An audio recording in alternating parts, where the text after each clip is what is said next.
Assalamualaikum aka. Waalaikumsalam. Vay gel. Gel be aka. Gel ağay. Байке, bir нәрсе айтсам ұрыспайсыз ба? Атаңа сұрайын. Неге жаман көрмей келем? Айт ой, айт бер. Байке, мен сіздің қызыңызбен сөйлесіп жүрем. Қандай дейсіз?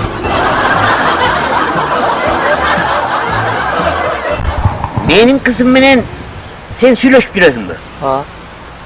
Балким ошо кыздын мамасы менен сүйлөшүп көрбөйсүңбү? Жоқ. Анын эмне кереги бар? Ал картаңда.